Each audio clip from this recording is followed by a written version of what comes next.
सोमारा शिरोडे वाठारात कला सांस्कृतिक केंद्रान 25वें बाल संगीत संमेलन घडोवन हाडलें. संमेलन व्हडा दबाज्यान जालें. ह्या बाल संगीत संमेलनाक गायक सुदेश भोसले, कला आनी संस्कृती मंत्री गोविंद गावडे आनी हेर मानेस्त हजर आसले. ह्या निमतान बाल कलाकारांनी साबार कार्यावळी घडोवन हाडल्यो. पळयात ते खीण. श्री सुदेश भोसले यांचं जोरदार तालीम आपण इथे स्वागत करूया.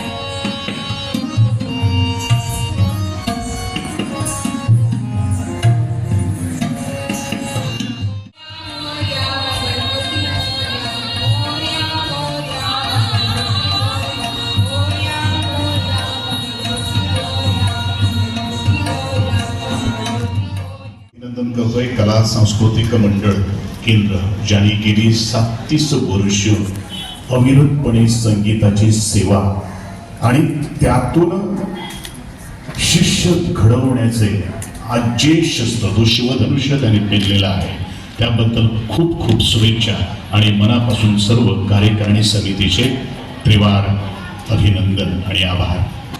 त्याग म्हणजे काय हे आपण गुरु आणि शिष्य यांच्या परंपरेनुसार आपण भरपूर गोष्टी आपण वाचल्या आहात आणि त्याचा आपण अनुभव प्रत्यक्षात घेत आहोत. आज एक उदाहरण जर घ्यायचंच असेल तर ज्यावेळी आपण गोमंतकीय सुपुत्र म्हणतोय त्यावेळी त्याने आपलं घर दार सोडून आपलं जे स्वप्न जे आहे, आपला जो ध्येय जे आहे ते ध्येय प्राप्त करण्यासाठी आज कठीण परिस्थितीवर मात केलेला आहे. तर या निमित्तानं आपल्याला आपल्या सोबत आहेत आपल्या गावचेच आधी जे दोन्ही नेहानी जी आमची निवेदिका आहे तिन्ही आणि सरांनी आपल्या म्हणजे सांगितलं स्वागत भाषणात आणि तिने आपल्या निवेदनात सांगितलं. पण तरी सुद्धा माझी जबाबदारी आहे की त्यांची ओळख करून द्यावी थोडक्यात, कारण त्यांची ओळख ही सगळ्यांनाच आहे, जगजाहीर आहे, माहिती आहे सगळ्यांना. पण कारण मलाच शब्द कमी पडतील की त्यांची ओळख करून द्यायला. नम्र विनंती सुदेश भोसलेंना करायची. एक म्हणजे आज इथं तुम्हाला जे बोलवलंय ते सगळ्या ग्रामस्थांवतीनं आपल्याला सन्मान देण्यासाठी बोलवलंय. आम्हाला सगळ्यांना वाटलं की आपले बंधू आहेत, थोरले म्हणा, धाकटे म्हणा बंधू आहे आणि तुम्ही वर्षातून 2दा 3दा 4दा अमावस्याला येतात, देवीचं दर्शन घेऊन जातात.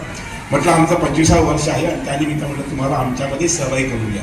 कारण आम्हाला अभिमान आहे, आम्हाला सगळ्यांना अभिमान आहे की आमचे शिरोड्याचे थोर गायक जगमध्ये आज नाव कमावलेलं आहे, जगामध्ये नाव कमावलेलं आहे. आणि उत्तरोत्तर या नवीन वर्षी 24व्या वर्षी म्हणजे 2024मध्ये उत्तरोत्तर तुमच्या संपूर्ण कुटुंबाची प्रगती होत राहो अशी नम्र विनंती मी करतो. कला सागर संस्थेतर्फे आज हे जे बाल संगीत संमेलन आयोजित करण्यात आलं आहे, ज्यांनी ह्याच्या मागे मेहनत घेतली आहे त्या सर्वांचे आभार, अभिनंदन. आणि ज्या बाल कलाकारांनी इथं आपली कला पेश केली त्यांना खूप खूप आशीर्वाद. आणि मी नेहमी माझी अशी इच्छा आहे की आपण गोव्याचे म्हटल्यावर आपण कलाकारच, पैदाइशी कलाकार आहोत. मग ते नृत्य असो, पेंटिंग असो किंवा गायन असो. मी वयाच्या 22व्या वर्षापर्यंत माहीत नव्हतं की मी गाणं गाणार. मी फिल्म पोस्टर्स पेंट करायचो माझ्या वडिलांबरोबर, NR भोसले, ज्यांचं आजही घर इथे आहे कामाक्षी देवळाजवळ. मला एवढंच सांगायचं आहे की आता सरांनी अरिजित सिंगचं नाव घेतलं, त्याच्यावरून 2 गोष्टी सांगू इच्छितो. सर्व कलाकारांनी, बाल कलाकारांनी ऐकावं की तुमचा आजपासून संघर्ष सुरू झाला आहे आणि हा संघर्ष शेवटपर्यंत चालणार आहे.